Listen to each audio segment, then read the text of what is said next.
السلام عليكم ورحمة الله تعالى وبركاته. سو dhawaada dhammaan asxaabta sideetiinina fiicantii ma rajaynayo insha Allah ta'ala. Maanta waxaan idin soo gudbinayaa muuqaalka kooban 3 klib. Inteenan muuqaalka u gudagelin waxaynu ognahay maalin walbaaba inay dhacaan waxyaabo la yaab leh sida shilalka baabuurta, dhac, tuuganimo iyo waxyaabo la mid ah.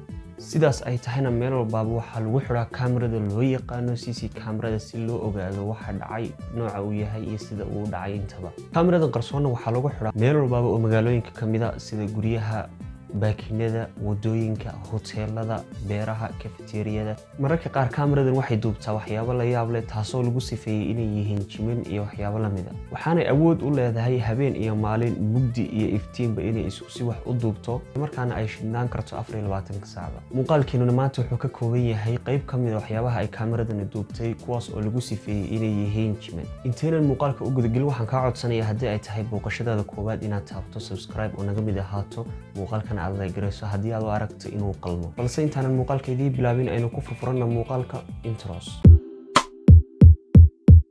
Hawbaadi bado hababay khalabay ilo hawbaadi bado hababay khalabay ilo walayhi yatime agwatime ahadi sidan kuwegay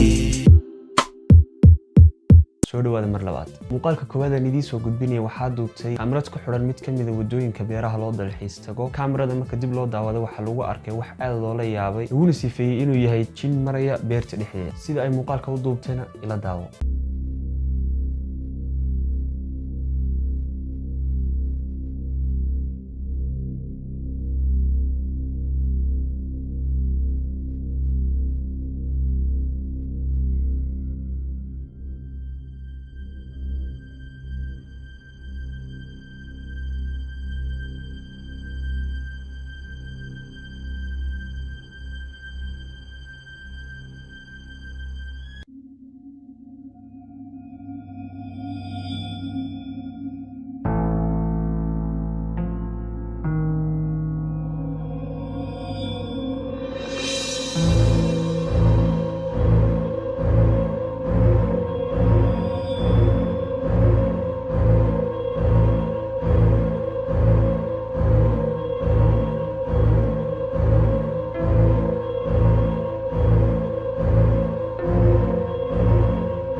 muuqaalkan labaad aan idin soo gudbinayna waxaa duubtay kaamirad ku xiran wadooyinka waaweyn ee magaalooyinka. Markaana waxay duubaysaa wax loo maleeyay inuu yahay jin oo wadada dhex maraya oo aan haba yaraatee waxba ka taraynin baabuurta, dadka iyo cid kasta wadada mar. Muuqaalkana sida uu dhacay ila daawo.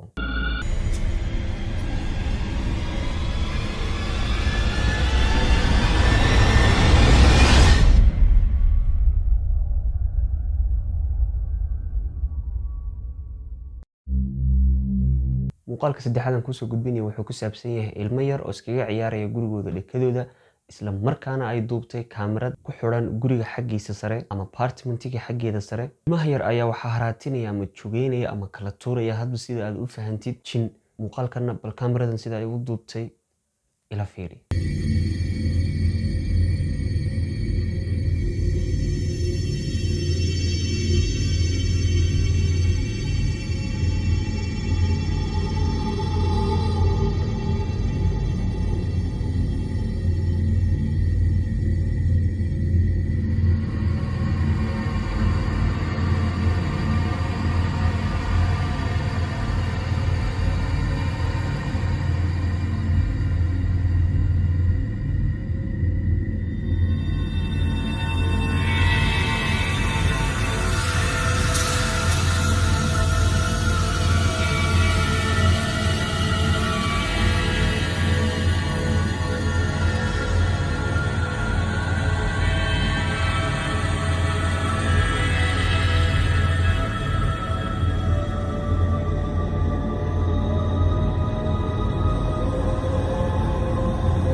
muuqaalka maanta aan kugu talagalay intaas ayuu ku eegaya. Waxaan kaaga mahadcelinayaa waqtiga aad siisay daawashada muuqaalkan. Haddii ay tahay booqashadaadii koowaad, subscribe garee channelka, muuqaalkana like garee. Muuqaalkan lamida ama kasii xiiso badan inta aan kaaga soo diyaarinayana waxaan kaaga tegayaa